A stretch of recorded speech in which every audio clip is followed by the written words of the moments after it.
Chemical reaction convert a organic compound into the another organic compound. The question from the 2021 ZEAM है that we are provided with the यहाँ पे aromatic primary amine है means aniline है, and on reacting with the sodium nitrite and HCl means nitrous acid के साथ react कर रहा है at 273 and 278 केल्विन। यहाँ पे टेम्परेचर केल्विन में है, यहाँ टेम्परेचर जो है वो सेल्सियस में भी हो सकता है, so that can be 0 degree Celsius to 5 degree Celsius. अगर हमें 273 एंड 278 केल्विन दिया है तो हम सेल्सियस में ये वाला टेम्परेचर भी वहां पे लिख सकते हैं and we will get x.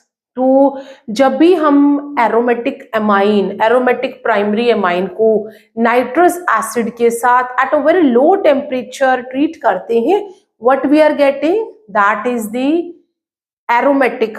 कि एरोमेटिक ही एमाइन है हमारा, तो we are getting here a aromatic और बेंजीन डाइजोनियम सॉल्ट। सो ये जब अमाइन यहाँ रिएक्ट करेगा तो ये हमारा एरोमेटिक प्राइमरी एमाइन है, और when it will react with the किसके साथ, नाइट्रस एसिड मींस यहाँ पे सोडियम नाइट्राइट प्लस HCl लिया हुआ है। टेम्परेचर यहाँ पे 273 केल्विन टू 278 केल्विन दिया है, और इसकी जगह पे 0 degree Celsius to 5 degree Celsius भी ले सकते हैं। And then what we are getting here, we will get a stable, यहाँ पे जो स्टेबल डाइजोनियम सॉल्ट आपको मिल जाएगा and it will attain this positive and negative charge। तो हम यहाँ पे इसको क्या नाम दे देंगे, this is the benzene diazonium salt. ठीक है, तो ये सॉल्ट इसलिए क्योंकि यहाँ पे नेगेटिव और पॉजिटिव चार्जेस अवेलेबल है। एंड इस प्रोसेस को हम क्या कहते हैं, दिस इज द डाइजोटिजेशन। ये प्रोसेस क्या हो गया, दिस इज द डाइजोटिजेशन। अब ये जो हमें यहाँ पे ये x है, मीन्स मुझे x मिल गया यहाँ पे। अब आपने चेक करना है कि कौन से ऑप्शन में ये वाला हमें जो प्रोडक्ट है वो अवेलेबल है। तो ए ऑप्शन तो आउट हो गया क्योंकि उसमें एक्स जो है वो नाइट्रो ग्रुप लग गया है यहाँ पे।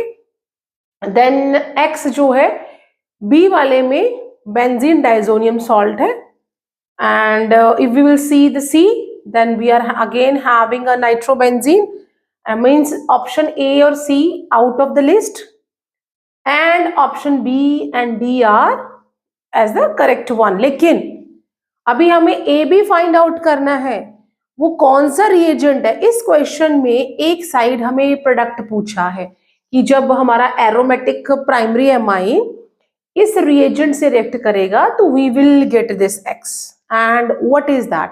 तो पहले आपने प्रोडक्ट बताना है, वो मैंने आपको बोल दी कि बी और डी दोनों में ही करेक्ट एक्स है।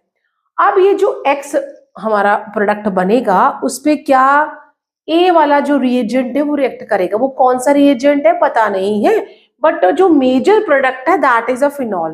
तो मीन्स हमें यहाँ पे ए बताना है कि ए क्या है, ये ए क्या चीज है यहाँ पे। मीन्स एक साइड हमें प्रोडक्ट बताना, इंटरमीडिएट प्रोडक्ट बताना है, और फिर हमें रिएजेंट बताना है, और फाइनली हमें क्या मिल गया, we are getting here a phenol. तो बेटा ये बात आपने याद रखनी है कि अगर हमें बेंजीन डाइजोनियम सॉल्ट से फिनॉल बनाना है तो we have to be heat this benzene diazonium salt in the presence of H2O। Means अगर हम सिंपल इसे हीट करेंगे H2O की प्रेजेंस में, we are getting the phenol here. तो यहाँ पे जो ए है उसमें क्या होना चाहिए, हीट करना है, और अलोंग विद यहाँ पे H2O होना चाहिए। तो ए जो है वो ये चीज है ना, क्योंकि मैंने पहले ही कहा कि ऑप्शन बी और डी जो ए एक्स है उसके अकॉर्डिंग तो बी और डी करेक्ट जा रही है। नाउ लेट्स सी कि ए क्या है। तो ए बी में वाटर के साथ एक एल्कली NOH दिया हुआ है और डी में वाटर के साथ हीट किया गया है। So option D is the correct one. Simple सी प्रोसेसेस हैं कि जब हम लोग जो बेंजीन डाइजोनियम सॉल्ट है उसे हीट करेंगे H2O की प्रेजेंस में, we are getting a phenol.